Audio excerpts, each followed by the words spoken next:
త్వరలో మావోయిస్టు రహిత రాష్ట్రంగా తెలంగాణ మారుతుందని డీజీపీ శివధర్రెడ్డి ప్రకటించారు. ఈ ఏడాది మావోయిస్టుల లొంగుబాట్లలో రాష్ట్రం అగ్రస్థానంలో ఉందన్నారు. జనవరి, డిసెంబర్ మధ్య 509 మంది లొంగిపోయారని తెలిపారు. ఇంకా పోలీసుల రికార్డుల్లో 21 మంది పేర్లు ఉన్నాయని తెలిపారు. కేంద్ర కమిటీలో 5, రాష్ట్ర కమిటీలో 8 మంది, వేర్వేరు హోదాల్లో మరో 8 మంది మావోయిస్టులు ఉన్నారని వెల్లడించారు. వారు లొంగిపోతే మావోయిస్టు రహిత రాష్ట్రంగా తెలంగాణ మారుతుందని చెప్పారు. ఇప్పటికే మావోయిస్టు రహిత రాష్ట్రంగా మధ్యప్రదేశ్ ప్రకటించుకుంది.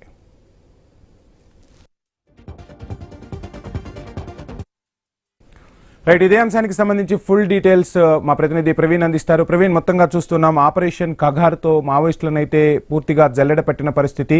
సో ఇప్పటికే మధ్యప్రదేశ్ మావోయిస్టు రహిత రాష్ట్రంగా పేరుగాంచింది. తెలంగాణ కూడా మరికొద్ది రోజుల్లోనే మావోయిస్టు రహిత రాష్ట్రంగా మారుతున్నట్టుగా కూడా పరిస్థితులు కనిపిస్తున్నాయి. సో ఫుల్ డీటెయిల్స్ ఏంటి?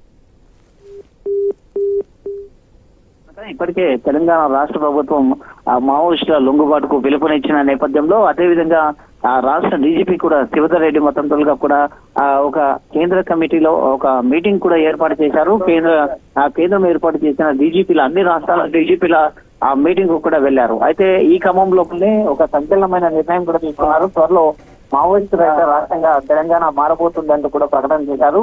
ఈ ఏడాది మావోయిస్టుల లొంగుబాటులో అగ్రస్థానంలో తెలంగాణ ఉంది అని కూడా ఒక ప్రకటన చేశారు. జనవరి నుంచి డిసెంబర్ మధ్య లొంగిపోయినటువంటి మావోయిస్టులు ఇప్పటి వరకు 509 మంది మావోయిస్టులు లొంగిపోయారంటూ కూడా చెప్తూ ఉన్నారు. మిగిలిన మావోయిస్టులలో తెలంగాణ నుంచి 54 మంది ఉన్నట్టుగా చెప్తుంది. పోలీసు రికార్డులో ఉన్నది మాత్రం 21 మంది మాత్రమే ఉన్నారంటూ కూడా చెప్తున్నారు. వీరిలో కేంద్ర కమిటీలో 5 మంది, రాష్ట్ర కమిటీలో 8 మంది, వివిధ హోదాలో వేరువేరు హోదాలో మరో 8 మంది ఉన్నట్టుగా కూడా చెప్తున్నారు. వీరంతా లొంగిపోతే మావోయిస్టు రహిత రాష్ట్రంగా తెలంగాణ మారిపోతుందంటూ కూడా డీజీపీ తెలపడం జరిగింది. ఇప్పటికే మావోయిస్టు రహిత రాష్ట్రంగా మధ్యప్రదేశ్ ప్రకటించుకున్న నేపథ్యంలో అదే దిశగా తెలంగాణ కూడా అడుగులు వేస్తుంది అంటూ కూడా చెప్తూ ఉన్నారు. ఆపరేషన్ కగర్ లక్ష్యంతో కంటే ముందే ప్రకటించుకున్నటువంటి అయితే ఎంపీ సీఎం మోహన్ యాదవ్ కూడా అక్కడ ప్రకటించుకున్నారు. మధ్యప్రదేశ్ బాటలోనే తెలంగాణ రాష్ట్రం కూడా వెళ్తుందంటూ కూడా చెప్తున్నారు. అయితే మిగిలిన మావోయిస్టులు లొంగుబాటు కోసం ప్రయత్నాలు ముమ్మరం చేస్తున్నాము. ఇప్పటికే లొంగిపోయేందుకు ఆ మావోయిస్టులు క్యూలో కూడా ఉన్నారంటూ కూడా చెప్తున్నారు. అదేవిధంగా తెలంగాణ ముఖ్యమంత్రి రేవంత్ రెడ్డి కూడా అదే మావోయిస్టులందరూ కూడా లొంగిపోవాలంటూ కూడా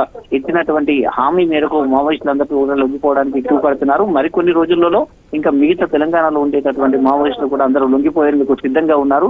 త్వరలో మావోయిస్టు రహిత తెలంగాణగా మారుస్తామంటూ కూడా డీజీపీ చెప్తున్నారు. Thank you Praveen.